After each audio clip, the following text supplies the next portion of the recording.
那条规矩是林浩定的，不是商量，是通知。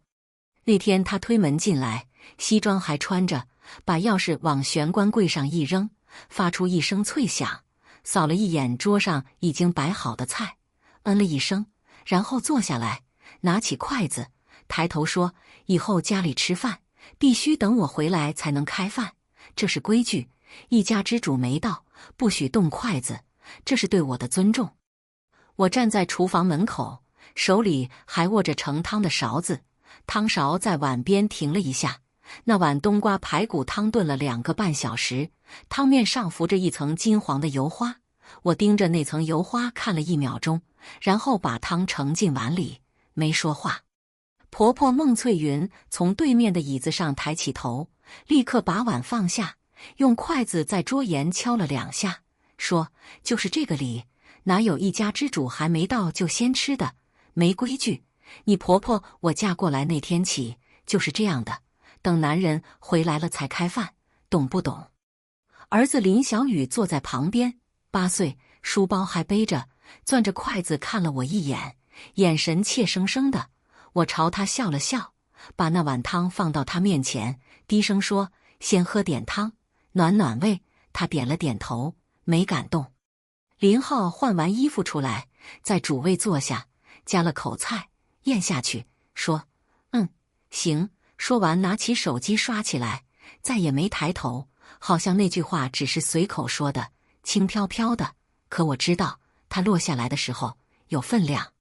那是那条规矩的第1天，然后是第2天、第3天、第4天，一天接着一天往下走。林浩的下班时间没有规律，有时候6点半，有时候8点，有时候电话一来说要陪客户，就变成9点，甚至9点半。我每天下班接了小雨，买了菜，进门就开始做饭。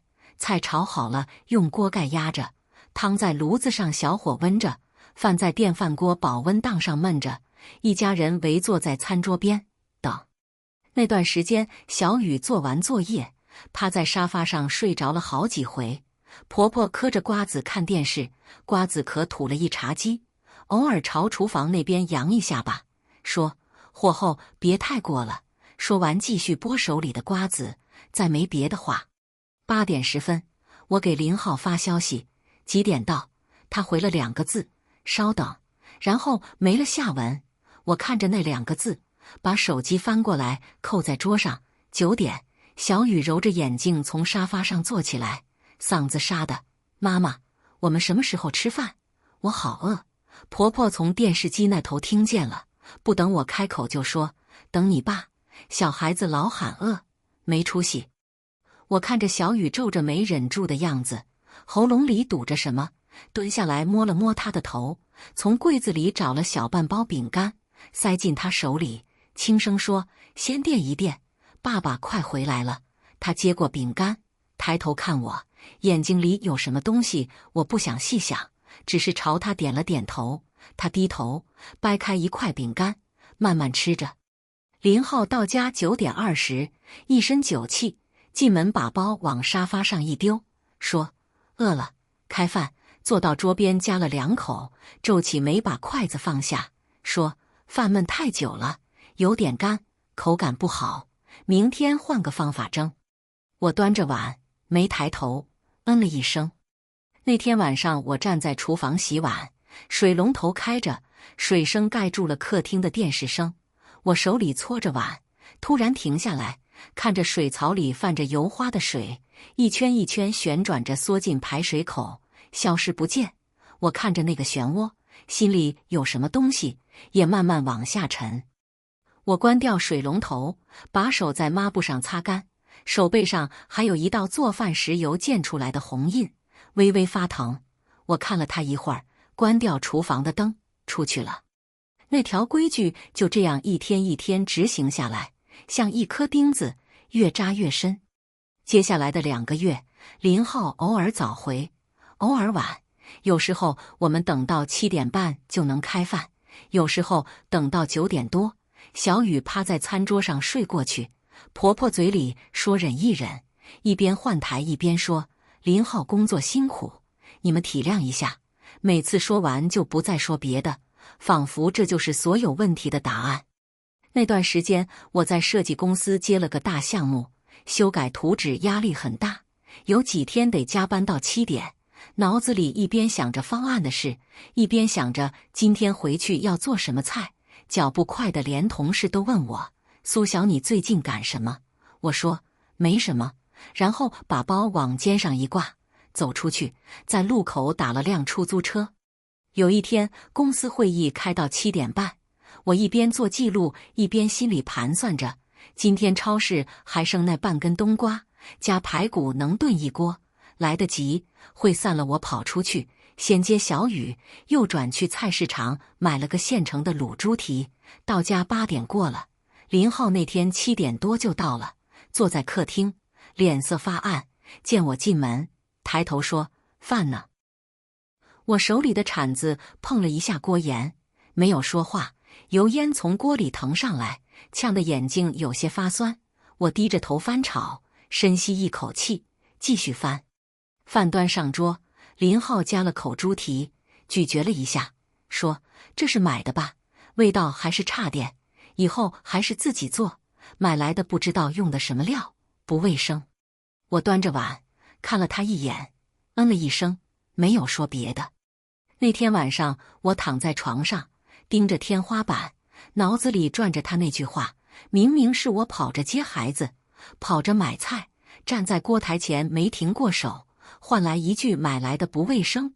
我把被子压了压，闭上眼睛，窗帘没拉严，外面的路灯透进来一条细长的光，落在地板上，静静的，也不动。我想起结婚那一年，婆婆第一次来，绕着房子转了一圈，指着厨房说：“这灶台矮了点，不合适，换一个。”我当时点头说好，心里想，只要大家住着顺，什么都能改。那时候我以为，我改得越多，日子就会越好，家里的关系就会越顺，有些事情你忍着忍着就会过去。后来才明白，不是所有的改都值得，有些东西你改了，换来的不是感激，而是下一次更大的要求，是以为你永远不会说不的那种放心大胆。只是那时候我还不清楚，还以为再忍一忍就好。事情真正转变是在那个周4，那天是小雨学校运动会，我提前请了半天假，亲手给他做了便当，2个白煮蛋，1盒炒饭，还有他最爱的糖醋小排，用保鲜盒装好，用布袋提着，送他进校门。他背着书包回头朝我摆了摆手，进去了。书包在肩膀上晃着，很快被人群遮住了。下午运动会的跑步项目，小雨拿了个300米第3名。他跑完以后冲过来抱着我，脸热乎乎的：“妈妈，我赢了！”声音都在颤。我抱着他，摸了摸他的后背，脊背上全是汗，湿透了。我带他买了根糖葫芦，然后去超市买了排骨和冬瓜，回家开始炖汤，又炒了2个菜。一切按部就班。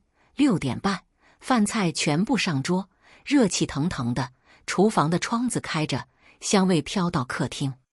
我给林浩发消息：“几点到家？”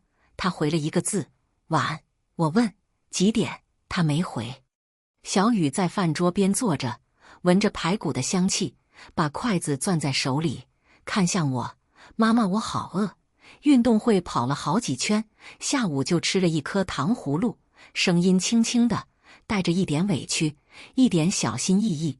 那小心翼翼是因为他知道那条规矩，他记得。婆婆从里屋走出来，挑了挑眉：“等你爸，别动筷子。”说完在椅子上坐好，端正着，像是在等一场什么仪式开始。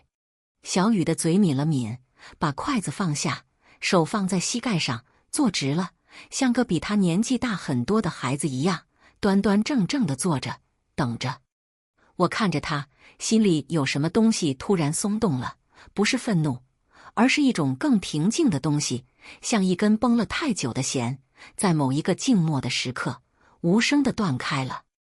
我站起来，走进厨房，把锅里剩的排骨汤舀进保温桶，把炒好的菜一道道用保鲜膜封好，码进冰箱，然后走回饭桌，给小雨盛了一碗汤，把排骨夹了2块放进她碗里，平静地说：“吃吧，今天跑步累了，不用等了。”婆婆腾的一下站起来，脸色变了：“你这是干什么？说好了等林浩的，你这是不守规矩，不像话。他是一家之主。”我把汤碗推到婆婆面前，也给她盛了一碗，声音平稳：“趁热喝，一会儿凉了不好喝。”婆婆被我这副样子噎了一下，站在那里指着我：“你今天什么态度？你知不知道你这样做，林浩回来怎么说你？你这媳妇太不像话了！我活这把岁数，从来没见过这样的，没大没小的。”小雨悄悄抬头看了我一眼，我朝她点了点头，她低下头，端起碗，喝了一口汤，然后抬起眼睛：“妈妈，排骨好香。”声音轻轻的，却带着点真实的高兴。我坐下来，端起自己的碗，嗯了一声：“多吃点，明天还有运动会。”她咬了一大口排骨，腮帮子鼓起来，把手里那根干净的骨头码在碗边，整整齐齐的，认认真真的吃着。婆婆站了一会儿，最终还是坐下来，把那碗汤端起来喝了，嘴里还在嘟哝：“等林浩回来看他说你不像话。”林浩那天回来是9点20，一进门往厨房走，发现灶台是冷的，锅里空的，绕回来站在客厅，问：“饭呢？”我放下设计图，平静地说：“在冰箱里，你的饭在冰箱，想吃自己热一下，微波炉按2分钟就行。”林浩愣了1秒，走到冰箱前拉开门，看见那排整齐放着保鲜膜的菜，还有那个保温桶，把门重新关上，走回来站到我面前，声音沉下去：“你什么意思？”林浩的脸色沉了：“你是故意的，我说了家里必须等我，这是规矩，你是故意不当回事，你知不知道你这样是什么意思？是让我在这个家里没脸。”我把设计图叠好放到一边，一字一句地说：“我没有故意，我就是觉得一个8岁的孩子下午在操场上跑了2个小时，等了1个多小时，不应该再等了，这是正常的事，不是什么大不了的事。”林浩指着我：“你。”手停在半空，转过身：“妈呢？妈在哪？妈，你知不知道她今天干了什么？”婆婆这时候从里屋走出来，显然一直在等着。她走出来，拍了下餐桌：“林浩，你说她就是不把你的规矩当回事，当着我的面让小雨先吃了，我劝了她不听，你今天可得说说她，这样下去这个家还怎么过？”林浩猛地一下坐在地板上，不是跌倒，是那种愤怒找不到出口的时候，整个人像被什么东西从膝盖处抽走了似的，往下沉，手撑在地板上，脸涨得通红，喉咙里发出一声低沉的声音，说不出字来。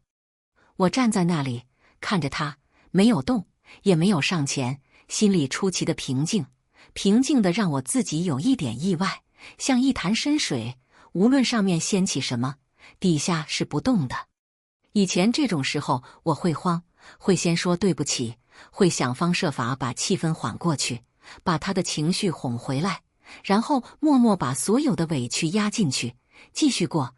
但那一刻我站在那里，看着他坐在地板上，婆婆站在旁边还在说话，那些话像从很远的地方传来的，模模糊糊的。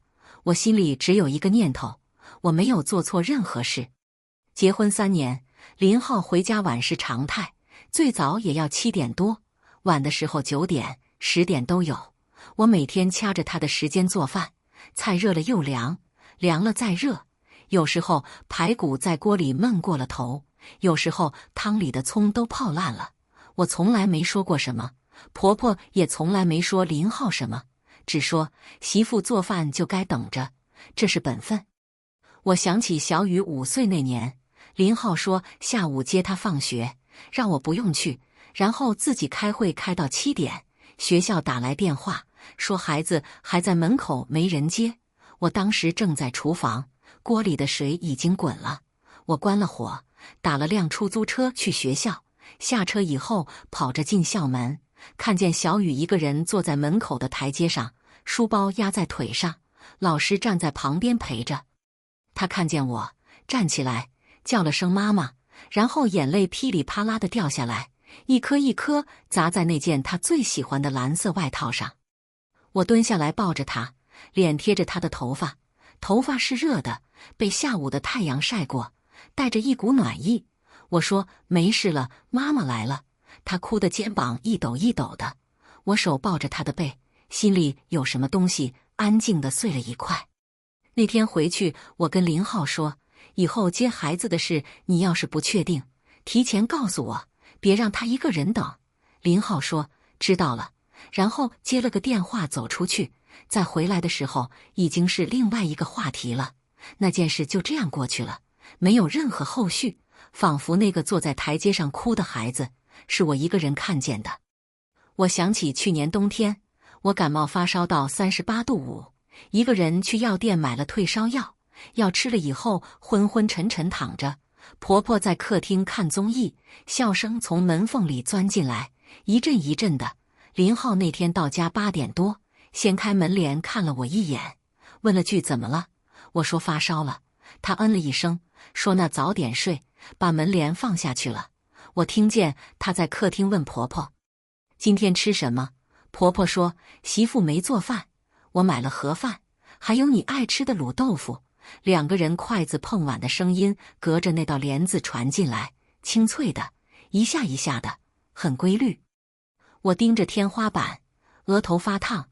那时候我就知道，有些事不会因为你忍着就自己变好，只会因为你的忍变成别人理所当然的习惯，是不需要解释的前提，是天经地义的事实。只是那时候我还是忍了，因为我以为只要我再忍一忍，他总会看见的，总会心疼的。但事实证明，有些东西你藏得越深，别人越看不见，看不见的东西是不需要珍惜的。现在不一样了。林浩从地板上站起来，脸色还涨着，声音提高了，你这是什么意思？你存心给我难看是不是？家里这点规矩都守不住，你说你算个什么？孩子跟着你学什么？没大没小的，也不知道什么叫规矩。我走到他面前，声音很平稳，一字一字地说，我没让孩子学坏规矩，我只是让他在饿了的时候吃饭，这是正常的事。一个8岁的孩子跑了2小时运动会，晚上饿了该吃饭，这叫道理，不叫没规矩。婆婆在旁边拍了下餐桌，你什么态度？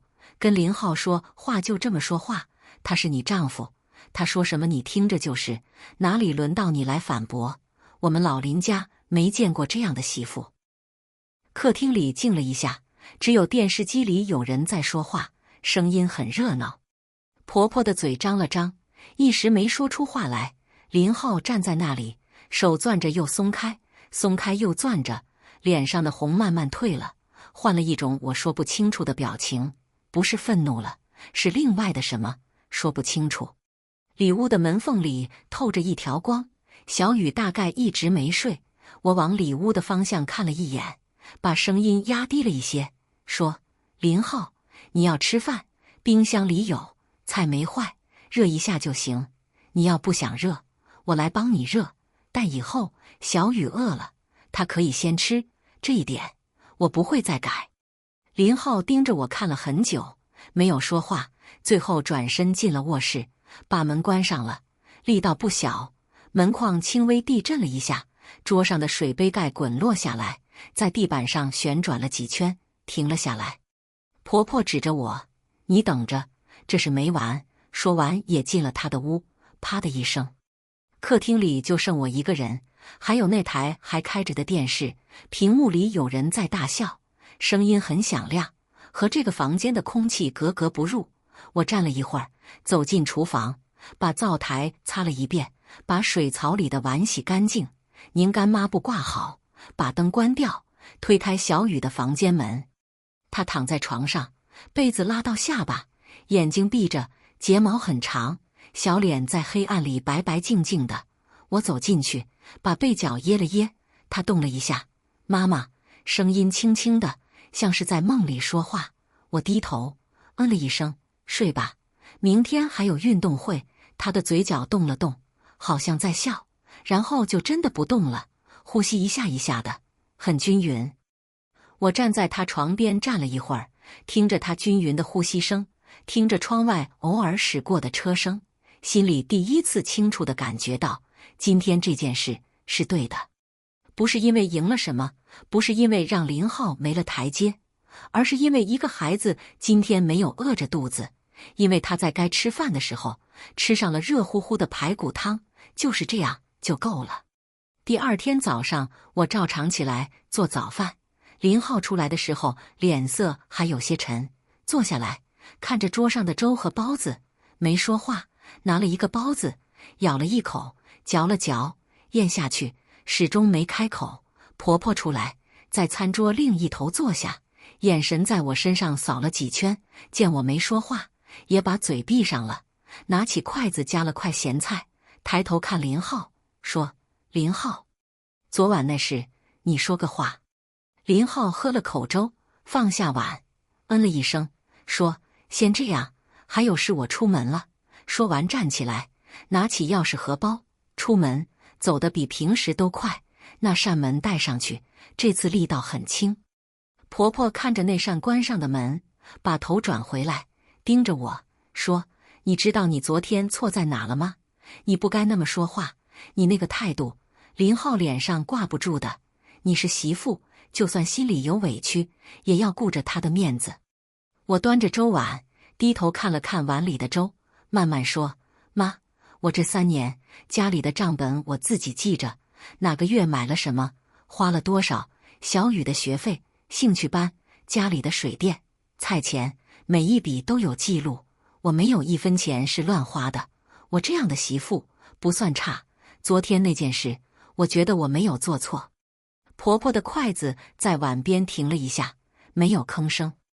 我喝了口粥，说：“小雨饿了该吃饭，不是因为我不尊重林浩，是因为一个孩子跑了一下午，到了饭点就该吃饭，这个道理我觉得没有问题。”客厅里静了一下，婆婆把粥碗端起来，没再说话，喝了2口，把碗放下，站起来进了里屋。我收拾桌子，把碗筷端进厨房，哗哗的水声响起来。我站在水槽前洗着碗，心里有什么东西比昨晚更加稳了，稳得像脚下踩着实地，不会晃。那天傍晚，林浩比平时早了将近1个小时回来，进门换了鞋，往厨房探了个头，没说话，在沙发上坐下来，拿起遥控器调了个频道，然后说：“今天吃什么？”我从厨房说：“排骨汤，加了山药，快好了，你等着。”他嗯了一声，把电视声音调小了一点，说：“小雨几点回来？”我说：“6点半左右，今天运动会最后一天。”他说：“让他回来先做作业。”7点整，小雨进门，书包往地上一放，手里举着一张奖状，跑进来喊：“妈妈，我今天得第1。”接力跑，我跑了最后1棒，真的是第1名，脸上全是汗，眼睛亮得发光。林浩在沙发上侧过头，看见那张奖状，嘴角动了动，说：“拿来让爸爸看看。”小雨愣了一下，然后抱着奖状跑过去，递给他。林浩接过来，看了一眼，点了点头，说：“不错，今晚吃排骨庆祝。”小雨高兴地蹦了起来，跑进厨房：“妈妈，爸爸说吃排骨庆祝，你做了吗？”“哈哈哈哈，我今天还得了第1名，今天是好日子。”那条规矩从那以后没再提过。我不知道林浩是想通了什么，还是只是沉默地放下了，也没有问。有些事不需要一个正式的说法，需要的只是从这一天起不一样了。后来日子一天一天往下走，林浩还是会晚回来，但偶尔他会发消息说今天几点到，你们先吃别等，我回一个好字，然后我们先开饭。他的那份留着温着，他回来热一热，坐下来吃。有时候他进门，我还没收拾完，他会走进厨房，把碗拿出来，自己煎菜，自己打饭，没有说什么，就是做了。我站在旁边，也没有说什么，就是看着。有一天，小雨吃饭的时候，忽然问我：“妈妈，以前为什么要等爸爸才能吃？”我搅了搅碗里的汤，想了想，说：“以前有一条不太合理的规矩，后来大家觉得不合理，就不那样了。以后饿了就吃，不用等。”小雨点了点头，很认真地说：“那是对的，因为饿了等着很难受。那天我等得肚子咕咕叫，妈妈你让我先吃，我觉得你做对了。”我摸了摸他的脑袋，没有说话，只是笑了笑，心里某一个一直紧着的地方悄悄地松开了，像攥了很久的手慢慢张开，手掌里的热气散出来，消失在空气里。厨房的窗子开着，风从外面吹进来，锅里的热气被推到旁边，窗台上那盆绿萝的叶子随风轻轻摇动，阳光斜着照进来，落在灶台上，落在我手背上那道早就消退了的油迹印子上，暖的，恰到好处的暖。我拿起锅铲，把锅里的菜翻了翻，加了半勺盐，盖上锅盖，调小火，火候正好，刚刚好。有些事不是在争吵里解决的，不是谁赢了谁输了，不是谁有道理谁没道理，是在那个把剩饭放进冰箱的夜晚，是在那句你的饭在冰箱想吃自己热一下说出口的那一刻，清楚地知道了，有些事情我可以退，有些事情我不退，不是因为赌气，不是因为和谁置气，而是因为我自己清楚那条线在哪里。不应该让孩子饿着，这条线任谁来都不行。真正的规矩不是那个让全家人饿着等一个人的命令，是锅里的饭热着，是孩子饿了就吃，是每一个人在这个家里都不必卑微地忍着一个不合理的等待，去换取那所谓一家之主的颜面。那才是规矩，那才是理。